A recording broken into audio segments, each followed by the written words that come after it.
So, yes, the and co is you. So I've got a few slides, and I've got about half of them that I can skip when you tell me you either want me to talk about something or not. So basically, I just wanted to start with the who am I. So I've been making records for a really long time because I'm super lucky, which is great. I've got Grammys, which is really cool. If there's an award in your field, until you get one, you think, nah, it's a bunch of crap, right? You know, they're all voting, it's a popular thing. And then you get one, and it's nice and heavy, and it's the perfect weight to feel like, oh, that's a thing, but you can still lift it. So yeah, I've been super, super lucky, and in a second, I want to talk about something to do with Grammys. I won the loudness war. Thank you. A little album called Death Magnetic by Metallica. I won. That album, in certain situations, is slightly clipped. But only certain situations. And we're not going to get into that because I'll make enemies. So, speaking of Grammys, I just wanted to mention, because I'm actually super proud of this. So this is a classical record I mixed last year, and it's 5 contemporary female composers. And I mixed it, and it's actually been nominated for an engineering Grammy, not a record of this something, and then I just tag along and get a statue. So really, really proud of it. And the fact that this is my first nomination in the engineering category, because I generally don't do records that people think sound good, though I think they're really, really fun to listen to, which I think is the point. But yes, so if you have a second and you want to have a listen, and the point is that this is not mixed like a classical record. One highlight, it's about 28 short pieces, and one of them is mixed through speakerphone that is being automated like crazy. The album ends with, I believe, 1.5 minutes of reverb. It might be more than that. So there's a lot of very odd stuff going on. Glitchy delays on the strings, because why wouldn't you? So anyway, if you like contemporary classical stuff, check that out. Okay, now also, I figured that I can't just be like, I'm a music guy, So I wanted to present some data, first of all. So as you can see in this scatter plot, as you go from 0 to 60 on the x-axis, you make it pretty much up to 600, and I think you could just draw a straight line through that, and that would work. And I also brought a pie chart. So this is US pie consumption. All right. I have a few geek credentials other than knowing Bobby, so I just wanted to go through some of this. My very first job was fixing synclaviers for New England Digital. I'm old. How many people have heard of a synclavier? All right, that's actually pretty good.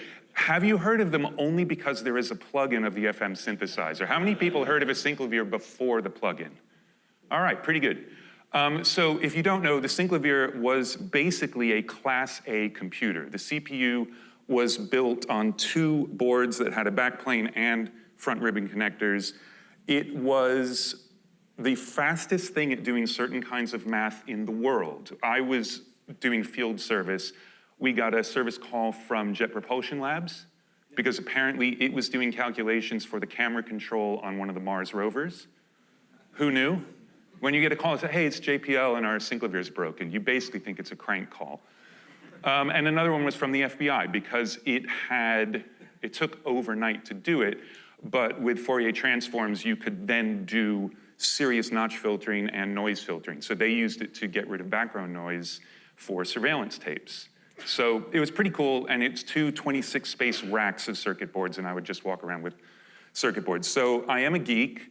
I had my own analog studio for a really long time, and I actually wired all the patch bays myself, which is stupid. You should find enough money to do that. But I recapped my console and things like that. I built a tone control for my stereo from schematics on the internet, so I can actually solder, so that's good. And I've designed plugins with Waves, so I have not done the DSP coding, but I'm pretty aware of, I'm sort of aware of what happens here. I taught myself JavaScript during lockdown because I wanted to write some apps. I had never actually learned, I knew BASIC on the TRS-80 Model 2 with dual 8-inch floppies. That was awesome. But yeah, taught myself to write JavaScript because Soundflow, which if you're not aware of it, is a fantastic workflow automation platform that knows stuff about Pro Tools that nothing else knows to actually get in from the outside and automate it. And I've also survived 1.5 ADCs without feeling completely ignorant, but the day is young, and I'm sure that I will be made to feel incredibly ignorant later on. Just some of the apps I've written, and this is, for me, there's a point to this. So every single one of these apps does stuff in Pro Tools that you can't do in Pro Tools. And it solves problems that I have absolutely every day. And that's what made me want to learn programming. So it wasn't this thing like, well, I've got time on my hands because I can't go to the pub, I'll learn JavaScript. It was very specifically, when I discovered Soundflow, I then said, oh, I can finally do this. And my very first script was, I think, 3 lines of code, and it was find the bottom track in my session and swap the input status. Because I have a reference track on the bottom track of my session on everything I've ever mixed, and I want to switch between that and my live mix. Nothing else would do that. There are a million things where you can switch record ready or mute or solo, but there was nothing that had the input button. So every one of these solves problems. If you know Pro Tools, you'll probably notice the problems that they solve, but that doesn't really matter. Now, I have like 6 slides that I've pulled from a keynote I did at an Immersive AES conference, just to talk about immersive audio and object-based mixing versus channel-based mixing. How many people would like me to whip through these slides, and how many people are okay to skip them? All right, so we've got, yeah, okay, everybody ends up raising your hands when I ask 2 questions like that. So, shall I go through these slides and you can just say move on? Okay, I've got a few hands up. So just really quickly, this is the full history of multi-channel formats. And the top is in TV and film, and the bottom is music. And this was like 20 slides on the keynote, and I got through about 2/3 of that keynote because I talked too much. But basically, what was interesting about this is that the post-production side of immersive audio, multi-channel formats, was very far ahead of the music side. And the reason for that was you had a known playback delivery system. And the only thing that held back the post-production was finding a technology that could deliver the audio to the theater. But you knew what the theater was going to have in it to play back the stuff. And that's why Fantasia was in LCR in 1938, because they figured out a way to get 3 channels of audio into the sound system. Whereas everything on the bottom is like, you got a bunch of people and they got speakers in their house and they need to play stuff back. Now, it's all channel-based until you get up to 2017, well, 2012 in movies and 2017 in music. The first, I'm sure there are going to be arguments about this, but the first Atmos record to be released was a 25th anniversary, I believe, of the REM album. I'm going to forget because I'm tired. Anyone know? Anyway, it doesn't matter. And the guy, Steve Genowick, who mixed this, he worked at Capitol Studios, and they came to him because he was staff engineer, but staff engineer, it's one of the few places in the world that actually had staff engineers as opposed to runners and assistants. But once you got up to where you were doing records yourself, then you're freelance. And they said to him, oh, by the way, you need to mix this REM record in Atmos. And he said, what's Atmos? And they said, figure it out, they're coming in a week. And so he had to figure it out. And this is where it just changes everything about the way you actually work on music. So these are lots of object-based formats, and there are tons of them, and some of them are really, really, really cool. But unfortunately for people making records, these are the only 2 that matter at the moment. So it's Dolby Atmos on the upper left, and it's Sony 360 bottom right. And what's really, really awesome about this is they have completely different panning models.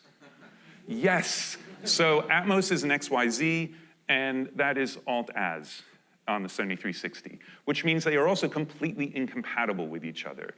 There is nothing at the moment that converts one type of pan information to the other, and even if there were, how would you implement that in a DAW? Okay, we'll move on.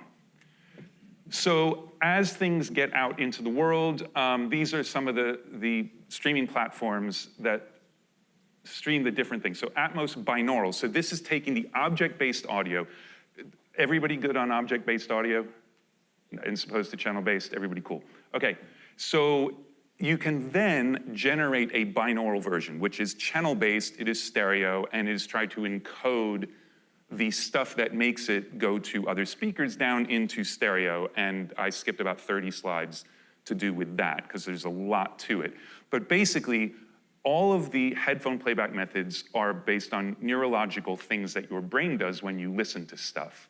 And so Dolby is convinced that binaural is the most important thing. So it is the phase encoding and things like that, and that's streamed on all kinds of stuff.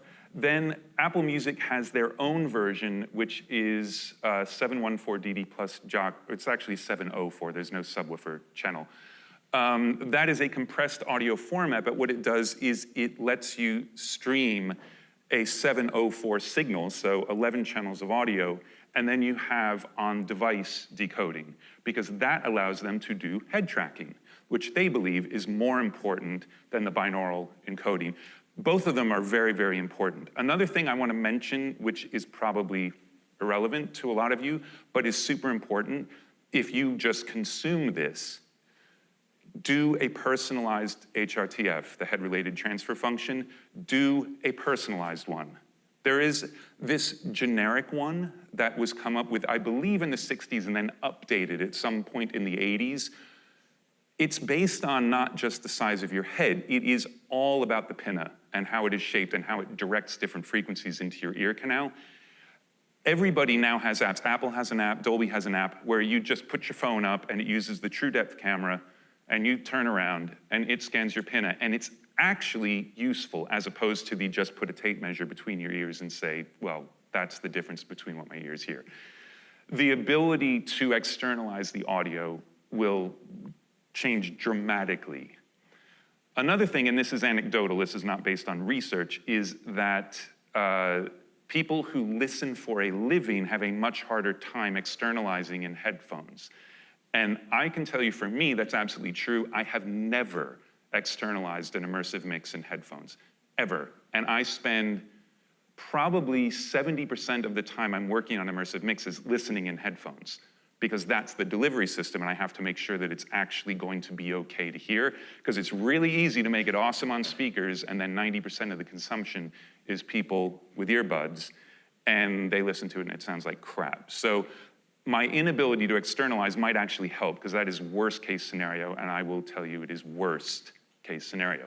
And just as an aside, Sony 360 is apparently streamed on Nugs Music. Who here has a Nugs Music subscription? Do you? Yeah, Fish, man. Fish is on Nugs? Yeah. Wow, okay. Bobby Lombardi, ladies and gentlemen. That's awesome. Really quickly, my workflow in terms of mixing in stereo. Loads of tracks, I mean, you know this, but just to this is the beginning of the people who make records for a living are actually not total idiots. We're idiots, but we're not total idiots. So lots of tracks on the left, those get summed through some sort of summing thing, plus you're adding lots of effects in parallel, so reverbs, parallel compression, parallel distortion, whatever, goes to a mix bus which has more processing, so the little green line coming out of the network thing is the mix bus. Then that goes off to speakers while you're mixing, and then you print that file in some way, and then that's what can go out into the world. And I have no idea why I put 44.1 16-bit wave, because that's like CD, and I didn't make these slides 10 years ago. I made them about 3 months ago.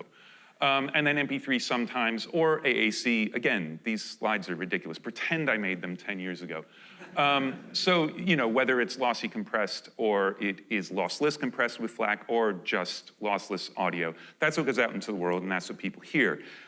Point being, it's a very one-to-one relationship with what you hear on the speakers and what goes out. And don't have to talk about sonically what the speakers sound like or anything like that, because who cares? Okay, so here's the Atmos setup. This is my current template. So really quickly, Atmos, you have 128 inputs to the renderer. The first 10 are a bed. They are locked in space. You cannot pan them. So that's great, except that means you have a 712 bed, and 712 sucks because you only have stereo overhead. You have no front or rear. The maximum speaker configuration for Atmos before you go into array mode, which is what you would mix for theaters, is 916, basically. So that is LCR, then 2 wides, which are just outside the LCR, then sides, which are just behind you on the side, just to be confusing, rears, which are behind you, and then 3 sets of stereo speakers above, and 1 channel of subwoofer. Doesn't matter, you could have 16 subwoofers in the room, but you're feeding them with a mono feed. Okay, so again, same tracks, whether they're stems or whether you're going all the way back to the multi-track, lots of Atmos-y effects, because they're no longer just stereo, and we'll talk about that in a second. Then for Atmos metadata, I have set up object buses. Does everybody know what I mean when I say an object bus, an object bed? Okay, so what this is if you are mixing to just objects, you have to take individual audio, or you can mix audio together, and then you put it in an object, which in the renderer in Atmos is a ball. And you move that ball around. And so when you print your ADM, which is the portable version of this, you get your audio as 1 track, or stereo if you're using stereo objects, and then pan metadata that says, well, where was that ball at different points in time? So each input after the first 10 can be put anywhere in space. There is a panning law. I will say it's a law because you better follow it when you're panning things. It's called balls to the wall. And that means do not take any of the balls and put them in the middle of the room, as cool as that might sound. And that's because of phantom imaging. And this is another thing when you're mixing in Atmos. I don't want to turn this into an Atmos talk, but it's like I could for about 6 hours. Phantom image is a huge part of mixing. In stereo, there is no center channel, but the kick, the snare, and the vocal, and usually the bass, are in the center. So we are used to hearing a phantom center version of that, which is super phasey and changes all the time unless you put your head in the vise. So that's what we're used to hearing for center. Now all of a sudden you have a center speaker, which sounds weird, like really, really weird. So anyway, that's the difference with phantom center. Imagine as soon as you pull that ball off the wall, you are creating a phantom image with more than 2 speakers. So you're screwed, so don't do it.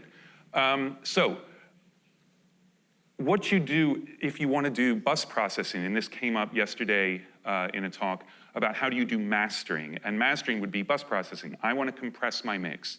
Well, how do you do that if it's going into the renderer on 100 different audio paths that have no common anything? They're like inputs to a tape machine. Object 1 knows nothing about Object 18, so you can't compress based on it, and we will talk about that in a second because some people would like to be able to do it. So we make what's called object beds, where we take objects and we place them on speakers. Then we use the panner inside our DAW just to move it around, because you get 3D panners like in Pro Tools. That's fine, you've got a XYZ, and you can place it anywhere you want in the room, but you're going to a bunch of objects that are placed on speakers. And if you have a you don't need 916, but a 906 object bed, then whenever you pan it to a speaker, it's gonna come out of just that speaker. And then when you pan it in between, it's exactly like moving an object in between.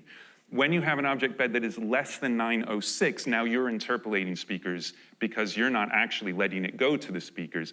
I'm not gonna go into it because that would take too long. So anyway, for Atmos, I now have a 906 mix bus for every single metadata setting that you can have for the way Atmos will turn it into binaural. And they do it with what they call distance settings, but it's not distance, because distance would be lots of timbre changes as well as amounts of reverb, and they just came up with these things. So I have 4 of those, then I've got the LFE, then I go into my objects, blah, blah, blah, and then we get to speakers, then I've got to take a 5.1 re-render back into the DAW to measure loudness, because if you deliver any louder than -18, they will send it back.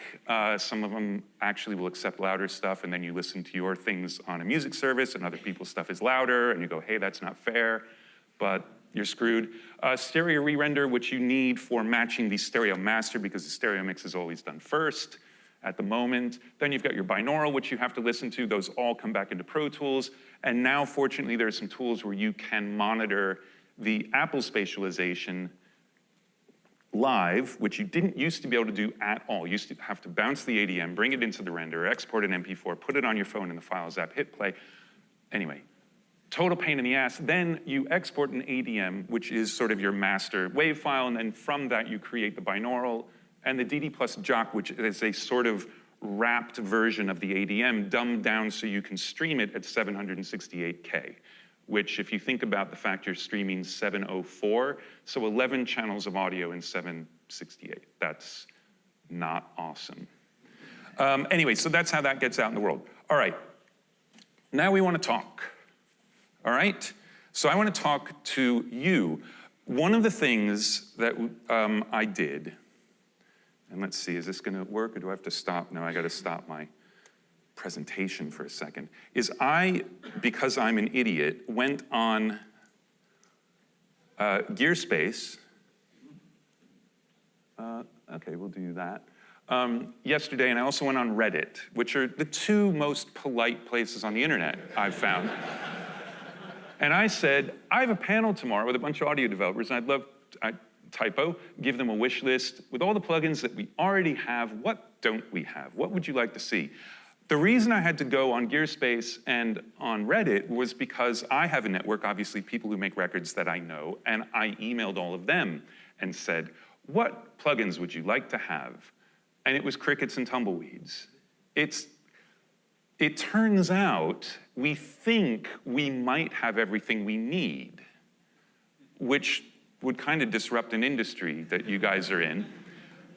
But what was really interesting about that is, in my mind, it's that, well, you know, sometimes there's a little bit of a disconnect between what is being built and what is needed. And by needed, I mean the people who are making records that everybody hears, and I think that's very unfair because obviously there's an entire class of people making records who are not necessarily even doing it professionally, but they are part of the 700 billion tracks that are uploaded to Spotify every single day. And so they're absolutely part of this ecosystem. But I think as you'll see from some of the answers on these fine examples of the internet, that they don't have absolutely no idea what they want either, because most of the time someone would say like, oh, actually I believe the first one on here is really good. That elusive plugin that makes me a better engineer. Beyond that, I think I have too many plugins. Then there are people who just want like weird updates to other plugins. Like I did a plugin with Waves called Parallel Particles. The whole point is it has 4 knobs. And they're labeled something where you don't really know what they are. And you just turn the knob, and if you like it, excellent. And if you don't, turn it back down or get rid of the plugin. Like that was the idea of it. And people get mad. They want gain reduction meters. They want to know what it is. They want to switch modes of compressors. Like, well, then buy my channel strip, which has all 4 of those. Then there's like someone who wants to completely bypass the console in a DAW by building a console with plugins. And by console, I mean digital summing that has no sonic characteristic whatsoever. Yeah. We did tests when Bobby was still at Avid on my vintage Neve console, and I was convinced how awesome it was at summing things. And it's pretty cool when you're summing stuff that's way too loud, and if it's a nice level that the circuits were built to be used at, it was just a little bit noisier. So I'll just leave that there. I have since sold my consoles. There's people talking about things, a synth, I mean, and what happens is most of these things are replied to by, hey, there's already something that does that. And one of the things that was really interesting, and Arturia must be pretty happy because they're getting a super shout out on the ads on the side, is that the ones that aren't ridiculous, I mean, this is, you know, I want a patchwork type wrapper plugin, but I want to make my own GUI. And then it's like, I want to have gain reduction metering. Like magically, you can just say, give me a gain reduction meter. And there are the ones who want stuff for level matching. So I think what's interesting is there is this idea of, I want stuff that actually really can't be built, and why would you spend the time on it instead of this, oh my God, it would be awesome if. And I could scroll through more of it, or we could go to Reddit or something. These are out on the internet. Feel free to browse them, and I'm sure you'll get lots of really good ideas. Yeah, so then there are people who don't believe that I actually mix just on software. They think it's just a ruse to sell plugins, which I think is awesome. It's, yeah, separating things. Okay, well, that's enough of that crap. Let me go back to my really, really nice thing. So here's stuff that we actually need that is not real-time audio processing, and I believe that a lot of you are working on things that go towards this. For mixing in Atmos, or any immersive format, we need source material. And if it's something that was mixed recently, that's really easy. I've even done, like the last Black Keys record, I did the Atmos mixes, and Chad Blake had done the stereo mixes, and he just sent me his Pro Tools sessions, and I made my own stems, and then I did what I did in Atmos. That's fantastic. That doesn't exist for albums in the 70s, 60s, 50s, 80s, 2000s, things that are mixed on a console, and there is no documentation whatsoever, and you can't even find the right multi-track tape. So you get the tape, and you listen to it, and you're like, well, there's no guitar solo, and I think Black Sabbath might be angry about that. Like, where is the guitar solo? Can't find it. And there is actually one record, and I've forgotten which one it is, where the guitar solo was played in mastering, live to the 2-track master, because they had run out of tracks. So the only way to get that guitar solo is demixing. I'm a huge fan of demixing. Forget that for a second. Did I put the demixing in here? No, maybe I didn't. Oh, that's in the AI slide. It doesn't matter. These slides are useless. Demixing is huge, absolutely huge. The Spectral Layers program is awesome. There's some really cool Google collabs like DrumSep. If any of you guys use DrumSep? Holy shit. Sorry. I'm mixing a record right now just in stereo, and most of the drums are stereo. For some reason, they were bounced and sent to other people as stems and things like that. And there was one of those beats where you're riding the floor tom, so boom, boom, God, boom, boom, boom, God. So the kick and the floor tom happen at exactly the same time. I needed to do something about the floor tom that sounded crazy and the kick that sounded really good, and it was impossible till I found DrumSep, put in the audio file. It uses shared Google GPU something out in the cloud, and about a minute and a half later, I had a 4-track separation of the drums on a 4.5 minute separation of the drums on 4 tracks that were all labeled in Spanish, which is awesome. So I had a track called Bomba. And this is a live drum recording, and the separation between the floor tom and the kick was such that it sounded like they were recorded at different times. There was absolutely no weirdness between those 2 tracks when the drums are hitting at the same time. That is so unbelievably useful. And there's this whole war in the music community about whether it's better to go back to the multi-track and actually do a mix, and otherwise you're just a stem panner. That's a little phrase that gets thrown out with, oh, no, I don't mean anything bad about that stem panner, where the audio is baked in. But that's really important because that's the thing that the artist has already slaved over, made you do 18 revisions of the mix to get to, and now you're saying like, yeah, I'm just gonna redo all that. So sometimes going back to a mixed source is by far the best way to have something work when you split it out. So I would love it if all of you could drop everything you're working on and work on demixing for more steady state sources. If it can be done for the Beatles, it can be done for me, okay? And I don't have whatever money they would charge me to use what they came up with down in New Zealand. But there are problems where the current tools are all based on, give me what you got.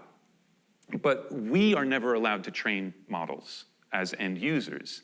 So what they do with the Peter Jackson software is they say, okay, this is a really noisy mono recording of a live gig, but we know the bass line that Paul played.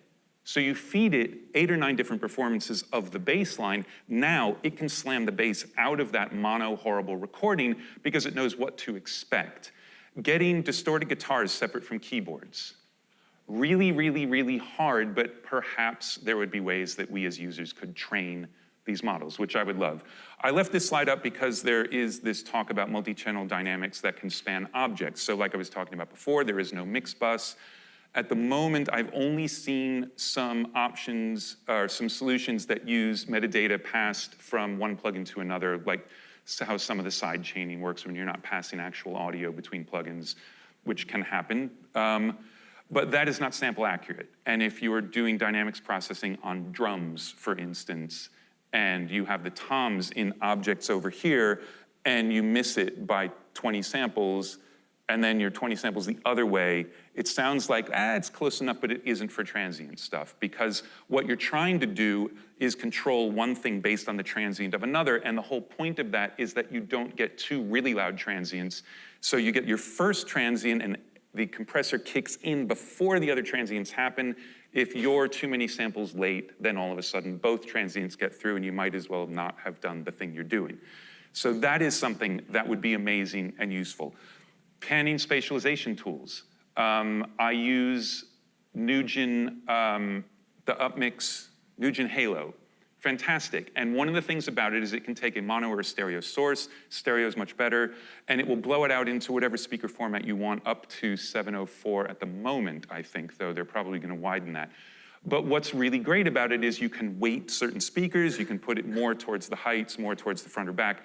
But the fold down of it, so as it comes back to stereo to go into headphone things, is bit accurate. It always folds down to exactly what you put in. So what it's doing is working off of purely the decorrelation of certain elements of the sound, as opposed to, I'm gonna do some tricks to split it up. And it sounds more spatial than a lot of the ones that use tricks to do it, which is strange. You'd think adding delay and phase and things like that would be even better, but the experience is better because of the way they're splitting stuff up. So I'd like more of that, please. The panning stuff, until the panners and DAWs accept actual data from the plugin panners, it's always going to be a little bit of a problem, but I'm a geek and I wrote scripts in Soundflow that copy pan automation from plugins into pan automation for Pro Tools panners. There are ways around this. So if you can find really cool things like Spanner from Cargo Cult, that would be awesome. I'm talking too much. Okay, demixing, I already said that. Sonic fingerprinting, won't even get into that. Okay, whatever. Okay, analog gear emulation. I know there are a lot of people talking about analog circuit and analog component emulation, and that is awesome. But please do not make another LA2A. 1176, Neve 1073. Those 3 are off limits. And probably there are people in this room doing that. Okay, so I'd like to just do interactive things. I know it's actually really great when you get into a room like this and you say, hey, what are you guys working on? Everybody just either leaves or doesn't say anything. So I don't want to hear like, oh yes, we are working on a solution to that. But I would love to hear your feedback right now on some of the things I've said or some of the tools in general that you think will be useful to people. And immersive mixing is such a gigantic topic that at every single meeting of NARIS, which is the Grammy organization that has a producers and engineers wing, all we talk about is immersive. That's it. There's nothing else to talk about. So it's a really important thing for the people making records. And also, I'd love to know how much you guys want to, guys and girls, sorry, want to cater towards the 1%, which is the people making records like me who are super lucky, or the 99% who will actually make your company make money and are the home laptop creators. So anyway, let's do some of that. So if anybody has anything to say or ask, I would love to hear it. I said I was only going to talk for like 8 minutes. Sorry. When you mentioned the object-based panning and the phantom centers with balls to the wall, is that a limitation of just spatial audio in general, or is that a limitation of the current standard? Because it does seem cool to be able to bring something really close to your face or right here, but it seems like a limitation that you can't do that. It's a limitation of physics. Yeah. with these two speakers, if I want to make it sound like it's coming out anywhere on the front wall, super easy, just change the volume between these two speakers. Now I've got wraparound speakers. If I want it to sound like it's coming, a speaker there, somewhere on the wall there, exactly, 2 speakers, no problem. I want it to sound like it's here, it's gonna come out of 9 speakers. And so the phantom image is how those all reach your head at the same time. With 2 sources, we're used to hearing that because we have 2 ears and stuff is usually a mono source, but it comes in differently. That's how you locate. Stuff is not coming at you in a circle unless you're inside it. So it's almost as weird as listening to music on headphones where it's inside your head. But the problem is you've got phase relationships, so now your listening position is the head of a pin, as opposed to a couple of feet when you're talking about phantom just between 2 sources. So it's acoustics. It's pressure waves all mashing into each other coming from 9 sources, but it's exactly the same material. The only difference is level. So that's the problem with taking that ball off the wall. You're immediately into phantom imaging that requires more than 2 speakers to create it in the room. Okay, so this is maybe a more loaded question now, but built off of that. I think about the standards and the incentives from the companies that are pushing these things, and I think about the Apple headset that's coming out. It seems to be a driving force of, at least in my opinion, of a lot of the spatial stuff that's happening. It seems like in that case, since you're gonna be wired in with headphones and plugged into a VR headset, maybe your head's always wired in the same place, so you might be able to do that. So yeah, if you're authoring for those environments, I don't know, I'm just, yeah. Well, it's like, so this goes back to the fact that the ADM, which is the multi-channel wave file with the panning metadata, that is the master. Everything else is derived from it.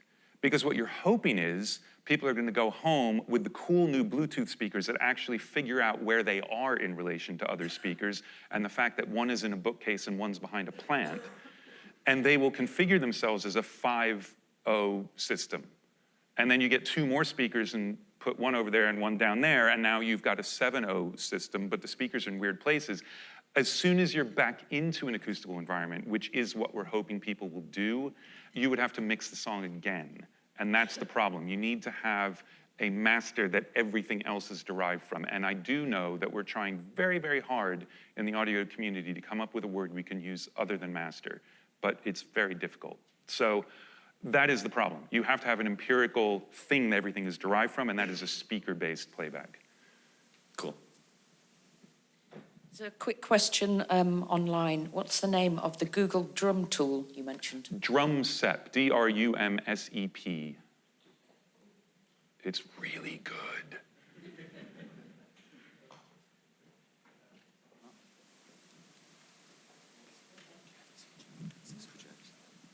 Project. Just project. Yeah, I think it's on. Oh. First of all, love the talk, and I was really, really interested in the timeline that you had up with the different spatial formats, you know, mono, stereo, moving in that direction. When did quadraphonic stuff get in? Because when I was at university, I was messing around with a G series of 4000 and I noticed it had a quad bus on it as a desk. So Have you... quad is an interesting one. If we can pop my slides back up. Okay, so stereo records, 1957, and I won't go into it, it'll take too long, but there's some really interesting stuff about lateral versus horizontal, the way you cut the groove, and the fact that radio stations had it one way and consumers had it a different way for a little while, so people couldn't listen at home to things that they weren't allowed to listen to at home, and they had to hear those on the radio. So quad records started around 1972, and they only lasted until 1976 because, first of all, they were terrible at first. The way they're encoded, it's still in a stereo groove, and so there's phase stuff to make it happen, and I believe the decibel difference between the front and the rears at the beginning was about 6 dB. They got it to, I believe, around 18 dB, but nobody was buying this stuff. I mean, Dark Side of the Moon in quad is still awesome. And I believe you can stream that from somewhere. If not, you can probably find it online and wrap it inside of an ADM. But yeah, 1976, they just stopped because there was no point. And then 5.1 was a big deal for a minute. And again, delivery formats. It was SACD, DVD audio. Nobody's buying that stuff. So yeah, the reason that this stuff happening now has a chance is that there's a headphone delivery thing and no one has to buy physical media. But that is also the death knell of getting good immersive content, because the holy grail to a record company is reselling the catalog. 8-track, cassette, CD, vinyl. I own quite a few records on everything except 8-track, because 8-track is stupid. So you have an immersive mix, yeah, you just stream that. So there's no money to be made. Now, Apple just about a week and a half ago said they're going to pay a higher streaming royalty rate. So we're going to go from 0.0001 to 0.0002.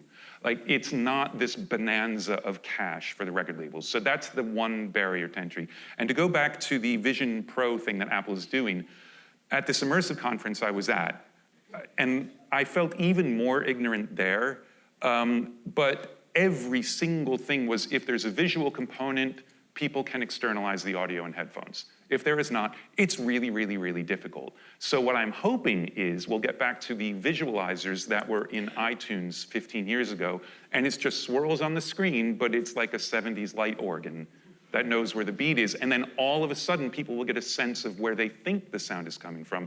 And there are a million things on YouTube where the visual makes you hear something other than what the audio is.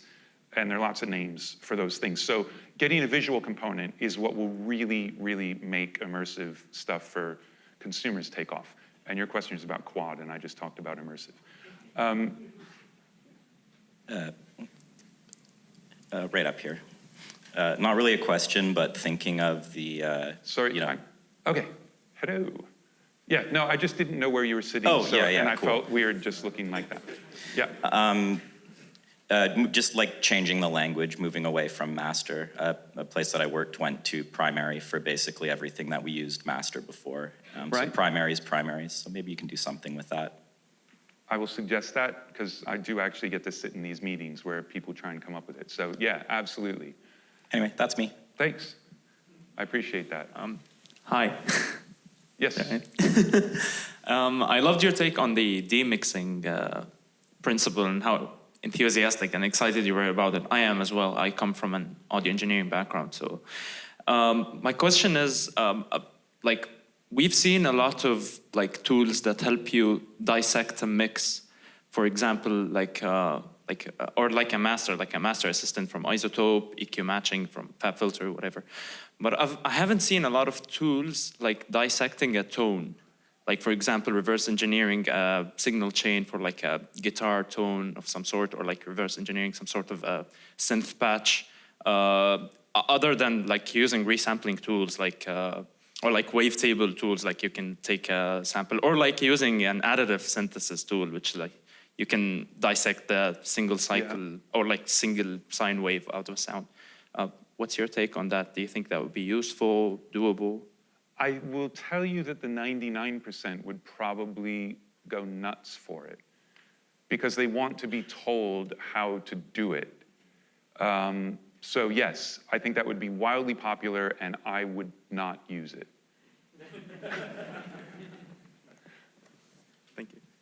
So, quick question online. Yeah. Are you a fan of putting the main vocal in the center speaker or in the left-right phantom center? Both. I put it left-right because that's what I'm used to hearing, and then I use the divergence control on the Pro Tools panner, which will start to keystone the audio in, because you have divergence separate for front and rear, but I'm only using the front. So it will start to put audio into the center. And it's a fantastic way to get things to really cut through, even in the headphone versions, but not sound weird.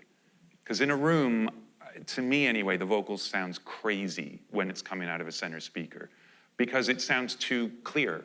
We're used to having that slight phasiness. So yeah, I will cheat things into the center to get the clarity and have things come through the mix, but I will start left-right. Yep, hi. My question is a bit about this whole, immersive and Atmos thing, and it might be some kind of elephant in the room, because everyone's in this business talking about how immersive is awesome, and I think that Atmos is an amazing technology for movies and that kind of stuff, but for music, it might be because I'm approaching my 40s, but for music, I have yet to listen or hear like an immersive recording that I like better than a stereo mix, because I think it sounds, distant and weird, and maybe, And My which- question is kind of, do consumers actually like that better, or is it just because it's a great way for companies to sell records again? Well, like I said before, they're not actually selling the records again. They thought they were for a minute, like the labels were like, woohoo, wait a minute, what's going on here? There are lots of things to say. So I agree with you, because I don't externalize, that a lot of the mixes sound weird. The other thing is, if you're listening to things that you know what they sound like in stereo, it's always gonna sound weird and you're never gonna like it. Like, I grew up with stereo Beatles records. I got the mono box set, and there are a few songs that are absolutely astounding, but it's because the balance of the instruments is totally different. Like Lady Madonna, instead of being kind of like whatever, starts to be almost a hip hop groove because you've got the kick, the bass, and the piano all together instead of split up. So there are things like that that can happen musically. What format have you been listening in? Just curious. Like Atmos on AirPods. So Apple Music, and do you Yeah. have AirPods Pro or AirPods Max when you're listening? AirPods Pro. And so what it's going to default to is spatialized audio with head tracking. Yeah, head tracking is the worst. I disabled that because that's it So- really is. So you're getting the Apple spatialized audio, which if you don't externalize sounds really, really weird. And the thing is about Apple spatialized is all of the audio is being processed. If you listen to the Dolby Binaural, you have that offsetting. The offsetting is stereo. It is not binauralized at all. There's no processing. And good mixers make really good use of something set to off. So the kick, the snare, the vocals sound like they're supposed to without reverb on them, basically, even though it's not actually reverb. And then other elements that don't need to be as pristine or sound exactly like they used to go crazy. And that is a really compelling experience. I'd love to say, well, just go listen on speakers and you'll be blown away, but that's not a viable thing for most people. So I would say if you use wired headphones with your iPhone and you get rid of the cache of the song on your phone, you don't just stop it and start it again. When you have wired headphones, it will default to their version of the Dolby Binaural, which is not exactly the same because it's Apple, but it's very, very close. And that respects the distance metadata. And you might have a better experience. The other thing is, because it isn't the holy grail for labels, recently my manager had a conversation with someone at a label about getting the Atmos mixes done for an album. And the budgets for the whole album were rather small, but the guy who mixed the record wanted to do the immersive mixes as well. And the label said, well, yeah, if you can match the price, that's fine, but we've got this guy who does it for $700. Like, well, $700 a song, it's not what they like to charge, but it's not too bad. And no, this isn't like, I've got a friend, it's not me, but anyway. And they said, no, $700 for an album. So you've got people who are charging nothing, and that doesn't mean they're incompetent, but a lot of them are not mixers. The most important thing about mixing is balance and excitement. And this is why I have one engineering Grammy nomination, and I don't even think I'm gonna win because it's against a Dudamel recording, so it's not gonna happen. But I don't care about sonics, I care about the feel, and that's the thing that's taken me 30 years to even think that I'm slightly good at. So that's the problem with a lot of the immersive mixes, they're not great as musical mixes. So. Thank you.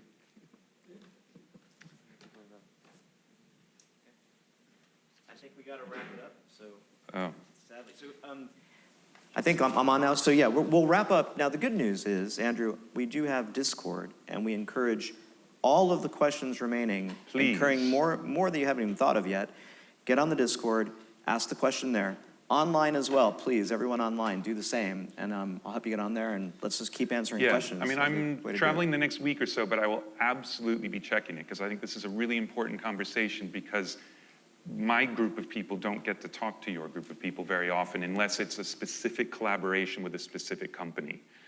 And that's not the point. I think we're talking about much larger things here in terms of direction and just the way you think about what you want to do next, because the technology is insane, but there are an infinite number of ways you could go with it.